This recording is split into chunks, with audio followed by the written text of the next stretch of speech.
The title of my story is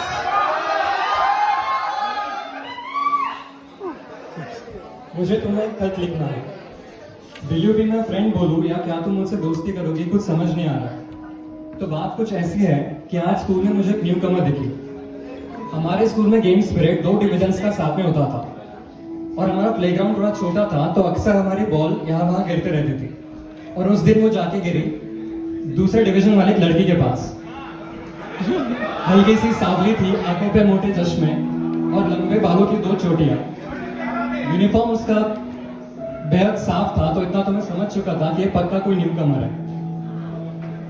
उसके खूबसूरती पे दिल नहीं आ रहा था मैंने, बट उसने इतने मासूमियत से बॉल रिटर्न की कि बस यहाँ में पिघल गया।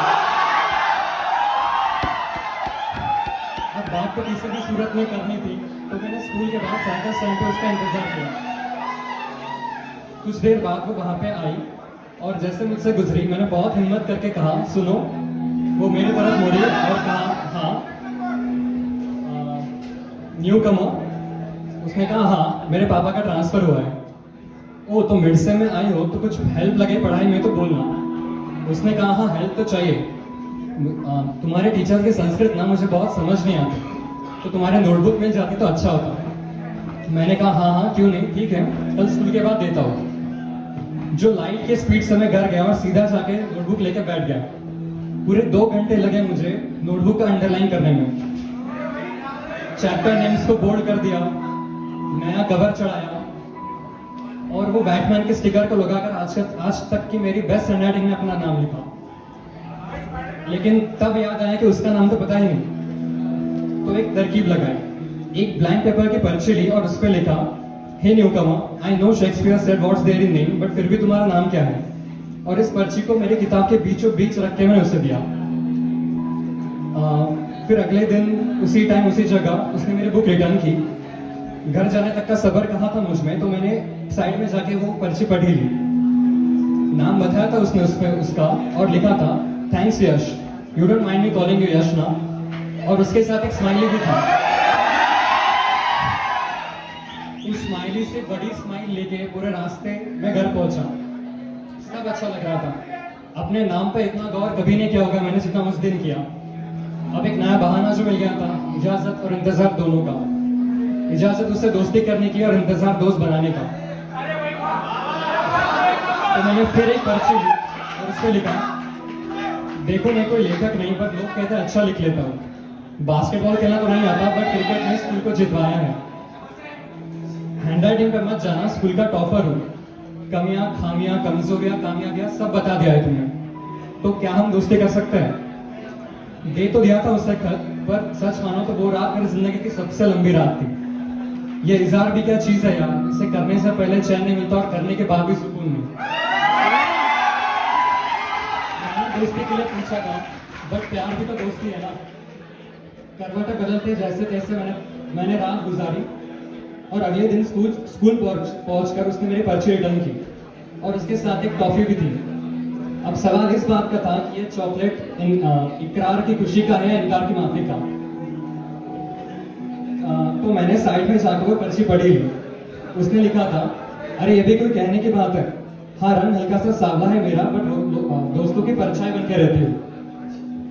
मोटे चश्मे भी हैं, पर दोस्तों के दिलों में आसानी से झांक लेती हूँ। पढ़ाई का तो नहीं पता, पर रनिंग की चैंपियन हूँ। तुमसे बराबरी है या नहीं है जानने के लिए चलो दोस्ती कर ही लेता है। तो बस इन कदों के सहारे सवालों जवाबों का सिलसिला शुरू हो गया। साइंस से लेके सब्जी तक, टीचर्स की बुराई से लेके फैमिली तक, और दिल से लेके दिमाग तक हर बात हम एक दूसरे से करने लगे। एक खत, 2 लोग और कुछ इंतजार के बाद 2 साल बीत गए। अब 11वीं-12वीं की कोचिंग लेनी थी। उसे इंजीनियरिंग पढ़नी थी मुंबई के किसी इंस्टीट्यूट में, और उसने वहां दाखिला भी ले लिया था। तो जिस रोज वो निकलने वाली थे, मैं उसके लिए एक तोहफा लेके स्टेशन पहुंच गया। तोहफे में एक किताब थी और किताब में एक पर्ची, और दे भी क्या सकता था मैं उसे। एक यही तो बात है हमारे बीच जिसमें कोई बात थी। वो तोहफे वाली किताब मैंने उसके हाथ में दी और कहा, इस तोहफे में जो तोहफा है वो मेरे लिए है, ताकि मैं तुम्हें एक तोहफा दे सकूं। आप सबकी तरह हैरान उसने वो पर्ची पढ़ी और उसमें लिखा था, सुनो अपना पता जरा लिखा दो, तुम्हें खत भेजना है। जोर से हंसते हुए उसने कहा, मोबाइल नंबर तो है ना, मैसेज कर देना, एक खत कौन भेजता है आजकल। लॉजिकली तो बात सही थी उसकी, पर पता नहीं क्यों सीधा दिल पे जाके चुभी। उस स्टेशन के शोर के पीछे हमने एक दूसरे को एक आखिरी बार गले लगाया और बस वो चली गई।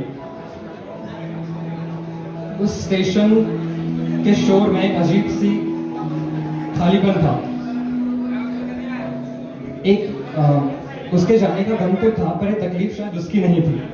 उसके घर का पता नहीं तो खत भेजू कहाँ, ये सवाल था। पर सबसे बड़ा दर्द इस बात का था कि खत नहीं तो अब मैं लिखूंगा क्या। बेचैनी थी, घबराहट थी, मन में मारो सवालों और ख्यालों का सैलाब था। डर सा लग रहा था कि जहन में छुपे इन जज्बातों को दबाते दबाते कहीं जहर बन के मुझे खोखला ना कर दे।